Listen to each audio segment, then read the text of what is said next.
আমার প্রিয় ছাত্রছাত্রী, আশা করি তোমরা সবাই খুব ভালো আছো, সুস্থ আছো, আরও ভালো থাকবে, আরও সুস্থ থাকবে। তার সঙ্গে সঙ্গে আমরা স্টাডিটাও এগিয়ে নিয়ে যাবো। ঠিক আছে, আজ তোমাদের শেখাবো রিলেটিভ ভেলোসিটি বা আপেক্ষিক বেগ। কি শেখাবো? রিলেটিভ ভেলোসিটি বা আপেক্ষিক বেগ। এই মহাবিশ্বে যা কিছু দেখছো সব কিছু আপেক্ষিক, অর্থাৎ কারোর সাপেক্ষে। যেমন আমি এখন এই মুহূর্তে তো স্থির আছি, পৃথিবীর সাপেক্ষে স্থির, কিন্তু পৃথিবীতে গতিশীল। তাহলে পৃথিবী গতিশীল হলে আমি গতিশীল, তাহলে আমি যে স্থির কথাটা ভুল। তাহলে এই মহাবিশ্বে কোনো কিছু স্থির বলে নেই, যা কিছু সব কিছু আপেক্ষিক। ঠিক আছে, যেমন ধরা হচ্ছে যখন আমরা বাসে যাই, যখন আমরা বাসে কিংবা ট্রেনে আমরা যাই, তখন দেখি যে সাইডের গাছপালা সব কি করছে, সরে যাচ্ছে, কিন্তু প্রকৃতভাবে গাছপালা দাঁড়িয়ে আছে, ট্রেনটা কিন্তু এখানে গতিশীল বা বাসটা গতিশীল।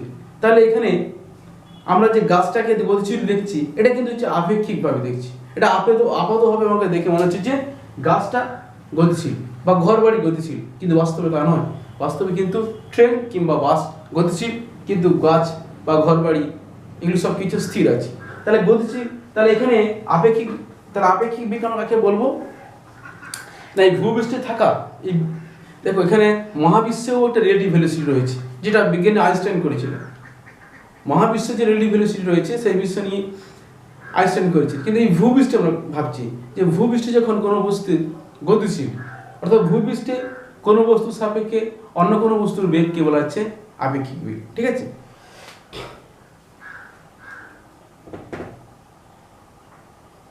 তাহলে আপেক্ষিক বেগ কাকে বলছি?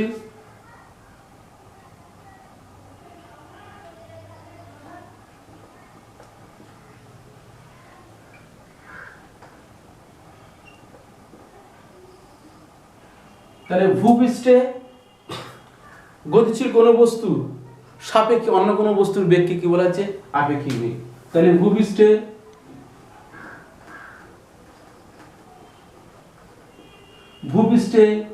গতিশীল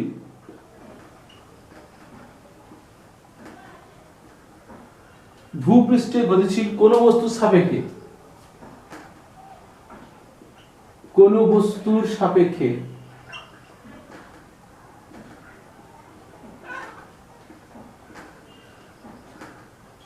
অন্য কোনো বস্তুর বেগকে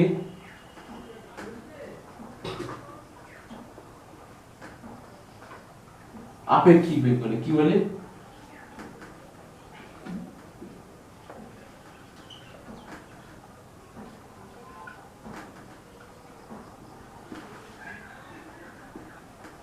তাহলে কি বলছি? ভূপৃষ্ঠে গতিশীল কোনো বস্তুর সাপেক্ষে অন্য কোনো বস্তুর বেগকে বলা হচ্ছে আপেক্ষিক বেগ।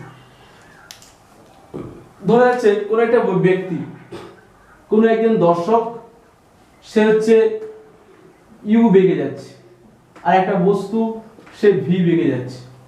ঠিক আছে, তাহলে এক্ষেত্রে আপেক্ষিক বেগ কি হবে? একটি দর্শক সে হচ্ছে ইউ বেগে, আর একটা বস্তু, এখানে বলছি আমরা দর্শক। ঠিক আছে, দর্শক হচ্ছে সোর্স আর অবজেক্ট বস্তু। ঠিক আছে, তাহলে বস্তু যাচ্ছে ভি বেগে, আর একটা দর্শক হচ্ছে কত? ইউ বেগে।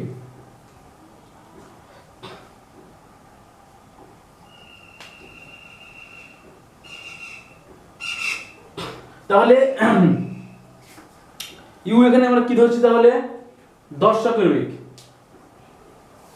ইউ কি বললাম? ইউ হচ্ছে দর্শকের বেগ, আর ভি হচ্ছে কি? কোনো বস্তুর বেগ। কি বেগ? কোনো বস্তুর বেগ। তাহলে উভয় কিন্তু একই দিকে যাচ্ছে, দর্শক এবং বস্তু উভয় একই দিকে যাচ্ছে। তাহলে এখানে কি বলছি? দর্শক ও বস্তু একই দিকে গতিশীল।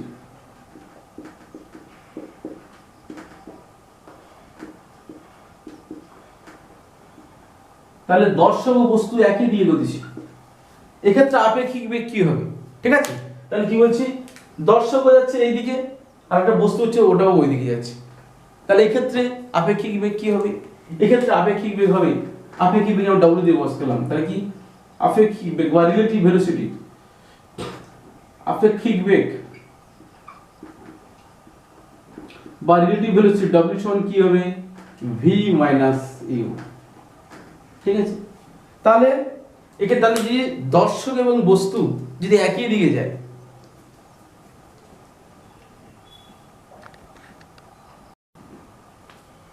তাহলে কি বলছি না দর্শক এবং বস্তু, দর্শক ও বস্তু একই দিকে যাচ্ছে, তখন কি হচ্ছে না তখন কিন্তু একটা সাপেক্ষে আর একটা মানে বেগকে বাদ দিচ্ছে, তাই না? সেক্ষেত্রে আপেক্ষিক বেগ বের করতে হলে কি হচ্ছে না সেক্ষেত্রে দুটো বেগের যে ডিফারেন্স সেটা আমরা বের করছি, তাই না? অর্থাৎ যদি দুটো গাড়ি একই বেগে যায় তখন তারা কি মনে হবে, সেক্ষেত্রে কি হবে যদি ইউ আর ভি ফিক্সড হয়ে যায়, যদি ইউ আর ভি ইকুয়াল হয়ে যায়, যদি ইউ আর ভি ইকুয়াল হয়ে যায় তখন ডব্লিউ কত হবে, তখন ডব্লিউ হবে 0। তাহলে কি বলা হচ্ছে এর জন্য যে দুটো গাড়ি একই গতিবেগে যায়, একই বেগে গতিশীল হয়, তখন একটা গাড়ি থেকে থাকা যাত্রী অপর গাড়িটি যাত্রীকে কি দেখবে, স্থির দেখবে। কেন? তাদের আপেক্ষিক বেগ কত হয়ে যাচ্ছে 0, তাই না? তাহলে একই দিকে যদি যায়, দুটি বস্তু যদি একই দিকে মুভ করে, সেক্ষেত্রে রিলেটিভ ভেলোসিটি বা আপেক্ষিক বেগ কি হবে, দুটি বেগের পরিবর্তন। ঠিক আছে, এই জন্য তাহলে দুজন যাত্রী দুটি বাসে আছে, কি দুটি যাত্রী দুটি ট্রেনে রয়েছে, কিন্তু দুটি ট্রেন কিংবা দুটি বাস একই বেগে যাচ্ছে, তখন তাদের আপেক্ষিক বেগ কত হবে 0। কেন? দুটো ইউ আর ভি সমান হয়ে গেলে গতিবেগ 0 হয়েছে, তখন মানে নিজেকে দুটো যাত্রী পরস্পর কি মনে হচ্ছে, স্থির বলে মনে হচ্ছে, তাই তো? এবার দেখো দর্শক ও বস্তু দুটি বিপরীত দিকে গতিশীল। ঠিক আছে, দর্শক ও বস্তু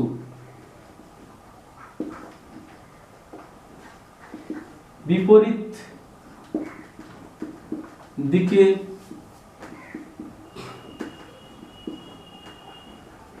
দর্শক ও বস্তু বিপরীত দিকে গতিশীল, অর্থাৎ দুটো দুদিকে যাচ্ছে, অর্থাৎ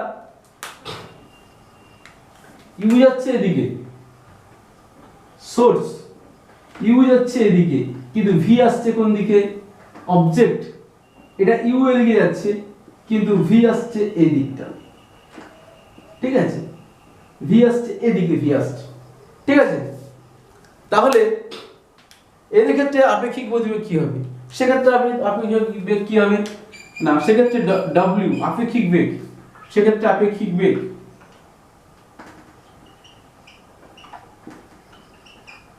ডব্লিউ কত হবে মাইনাস ভি দেবো, যদি এদিকটা শুধু ভি ধরা হয় তাহলে এদিকটা মাইনাস ভি মাইনাস ইউ, বা মাইনাস কমন নিয়ে নিলে কি হবে ভি প্লাস ইউ। ঠিক আছে, তাহলে দুটি বস্তু অথবা দুটো গাড়ি যদি একই দিকে পাস করে তখন তাহলে আপেক্ষিক গতিবেগ কি হচ্ছে, দুটোর বিয়োগ হচ্ছে।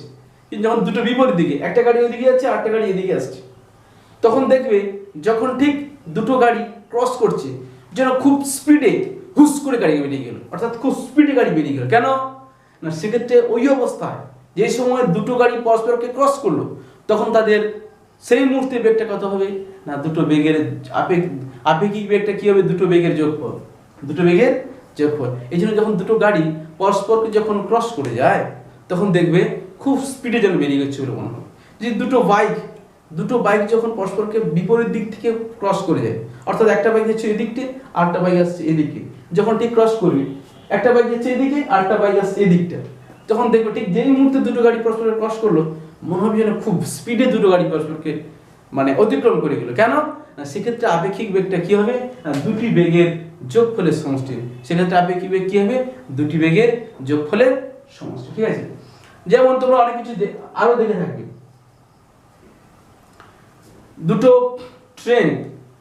ট্রেন যখন পরস্পরকে ক্রস করে যায় তখন দেখবে যেন দুটো ট্রেন পরস্পরকে খুব স্পিডে খুব জোরে ক্রস করে গেল। কেন, যেহেতু দুটো গাড়ি বা দুটো ট্রেন পরস্পর বিপরীত মুখে আছে, সেক্ষেত্রে আপেক্ষিক বেগটা কি হচ্ছে, দুটো বেগের যোগফলের সমষ্টি।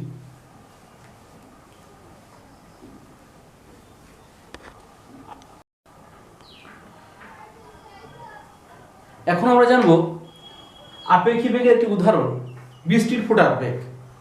আমরা দেখি কি না, বৃষ্টির ফোঁটাটা ঠিক সোজা পড়ে, তাই না? আকাশ থেকে বৃষ্টির ফোঁটা ঠিক ঝিরঝিরে সোজা পড়ছে, কিন্তু কি হয়েছে, কোনো একটা ব্যক্তি এইভাবে হেঁটে যাচ্ছে, তখন সে তার ছাতাটাকে কিভাবে এইভাবে ধরে, তাই না? ছাতাটাকে কিভাবে ধরবে? ব্যক্তির ছাতাটাকে ঠিক এইভাবে ধরবে, এইভাবে ছাতাটাকে ধরবে, তাই না? ঠিক এইভাবে ছাতাটাকে ধরবে, কারণ বৃষ্টির ফোঁটাটা ঠিক এইভাবে এসে তার গায়ে আটকাবে, তাই না? তাহলে এইভাবেই ছাতাটা ধরবে, ছাতাটা ঠিক এইভাবে ধরবে, তাই না? কেন? বৃষ্টির ফোঁটা সোজা পড়ছে, তাহলে যখন কেউ রাস্তা দিয়ে হাঁটবে তাহলে সে ছাতাটা সোজা ধরবে, কিন্তু সে সোজা না ধরে সে কি করে, ছাতাটা ঠিক বেঁকে ধরে, অর্থাৎ একটা এই কোনাকুনি কর্ণ বরাবর ছাতাটা ধরে, তাই না? কেন? বৃষ্টির ফোঁটা সোজা পড়ছে, ব্যক্তিও সোজা সোজা হাঁটে যাচ্ছে এইদিকে, বৃষ্টির ফোঁটা উলম্বভাবে সোজাসুজি পড়ছে, আর ব্যক্তিটি ঠিক অনুভূমিকভাবে হেঁটে যাচ্ছে, অনুভূমিকভাবে ব্যক্তি হেঁটে যাচ্ছে, সেক্ষেত্রে বৃষ্টির বেগটা কি হবে, ঠিক কোনাকুনি কর্ণ বরাবর হবে, অর্থাৎ এই লব্ধি বরাবর হবে, অর্থাৎ এটা হচ্ছে কি বেগ, আপেক্ষিক বেগ বা রিলেটিভ ভেলোসিটি। কার রিলেটিভ ভেলোসিটি? বৃষ্টির ফোঁটার রিলেটিভ ভেলোসিটি, তাই না? তাহলে এখন আসলে বৃষ্টির ফোঁটার আপেক্ষিক বেগ আমরা নির্ণয় করবো। কি নির্ণয় করবো?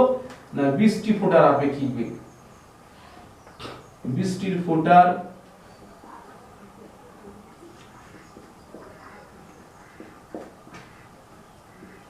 আপেক্ষিক বেগ।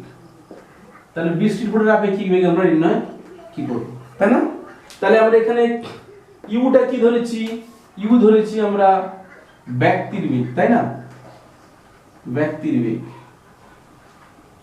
ভি কি ধরেছি? বৃষ্টির ফোঁটার বেগ, তাহলে কি ধরেছি? বৃষ্টির ফোঁটার বেগ, ঠিক আছে? ঠিক আছে,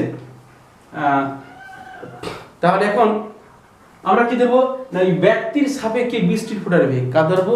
ব্যক্তির সাপেক্ষে বৃষ্টির ফোঁটার বেগ, তাই না? তাহলে ব্যক্তির সাপেক্ষে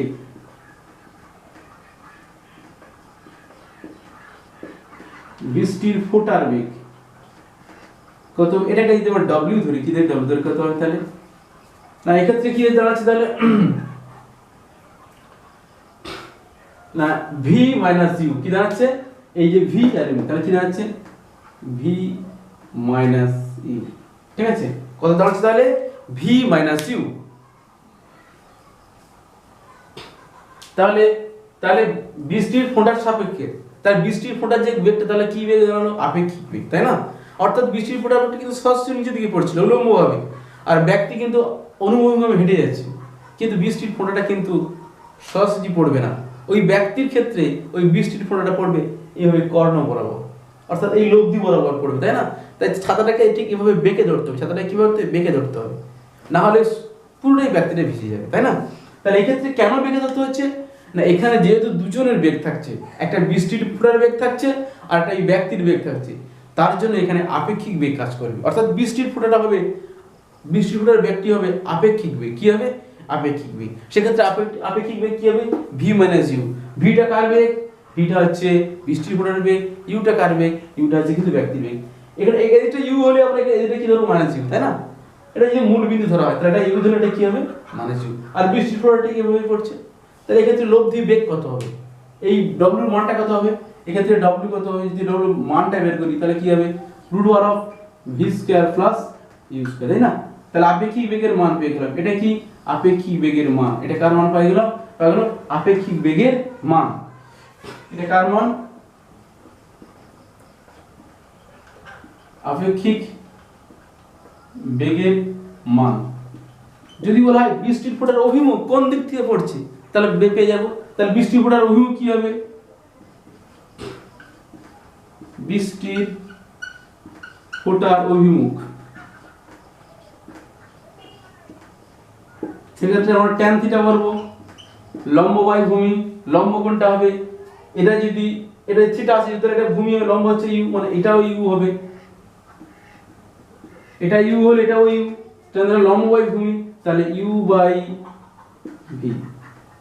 তাহলে এখান থেকে আমরা থিটা কি পাবো? tan inverse U by V, তাই না? তাহলে বৃষ্টির ফোঁটার অভিমুখ পেয়ে যাবো। তাহলে বৃষ্টির ফোঁটার যে কি কোণ পড়ছে, এই থিটাটা পেয়ে যাবো। বৃষ্টির ফোঁটার যদি অভিমুখ বলে কোন দিক থেকে আসছে, কত কোণ করে বৃষ্টির ফোঁটাটা পড়ছে, সেটা আমরা পেয়ে গেলাম, তাই না? তাহলে বৃষ্টির ফোঁটার যে বেগটা, তাহলে এখানে কি বেগ হচ্ছে, তার আপেক্ষিক বেগ, তার রিলেটিভ ভেলোসিটি, তাই তো, রিলেটিভ ভেলোসিটি অফ রেন, তাই না? তাহলে বৃষ্টির ফোঁটা যখনই পড়বে তখন আমরা ছাতাটা কিন্তু সোজা না ধরে একটু বেঁকে দেবো। কেন? যেহেতু ওই বরাবর ওই কোনাকুনি বরাবর হচ্ছে বৃষ্টির ফোঁটার কি বেগ, আপেক্ষিক বেগ, তাই না? তাহলে আপেক্ষিক বেগ থাকলে তাহলে আমরা সেভাবে ছাতাটা ধরবো, সরাসরি ধরলে আমাদের পুরো শরীর ভিজে যাবে। তাহলে বৃষ্টির ফোঁটা যদি কোনাকুনি আসছে, কোনাকুনি ছাতাটা ধরবো, ঠিক আছে? তাহলে রিলেটিভ ভেলোসিটি সম্পর্কে এরকম কিছু ধারণা আছে, ঠিক আছে?